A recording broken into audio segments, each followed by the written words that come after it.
La vie domestique, elle, s'est considérablement simplifiée. Le confort n'est plus une question de prix et ce n'est même plus une question d'espace. Les constructeurs d'électroménagers misent beaucoup sur les modèles réduits. Mini-four, mini-lave-vaisselle, mini-cuisine. Un nouveau marché que nous présentent Valentin Després et Bruno Poiseuil. Dans son nouveau studio encore en travaux, pas question pour ce salarié de perdre le moindre centimètre. Ici, il y a pile 40. Parfait. En télétravail depuis le début de la crise, il va passer ici des journées entières. Alors pour gagner de l'espace, il a acheté les meubles et les appareils électroménagers les plus petits possibles. 55. Là, en fait, il y a juste deux plaques de cuisson. Une ici, une là. En dessous, il y a un mini four qui, lui, s'encastre exactement sous les plaques. Et après, j'ai pris aussi un mini lave-vaisselle.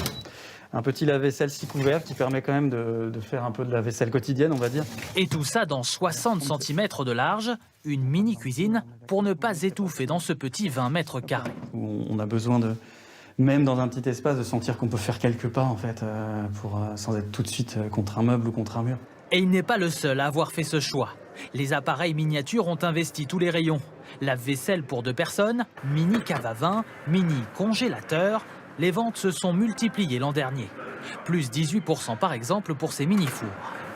Il y a une dizaine d'années, le rayon était, on peut diviser par 2.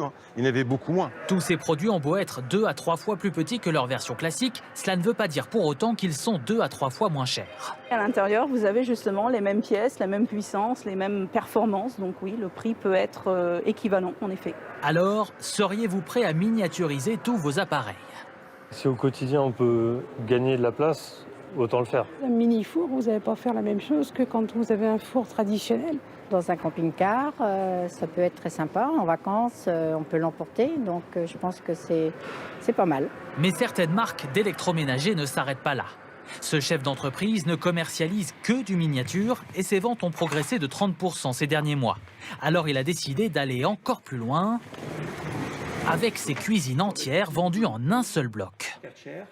Pour les studios où il n'y a vraiment pas beaucoup de place, vous avez la hotte, plaque de cuisson, réfrigérateur, une petite poubelle, un évier, de quoi ranger sa vaisselle. Alors tout est compris dans 1,05 m. Sous moins d'1 mètre carré, vous avez la cuisine. Sa cible, les étudiants et les seniors installés dans les grandes villes, ils devront tout de même débourser près de 2 000 € pour ces modèles.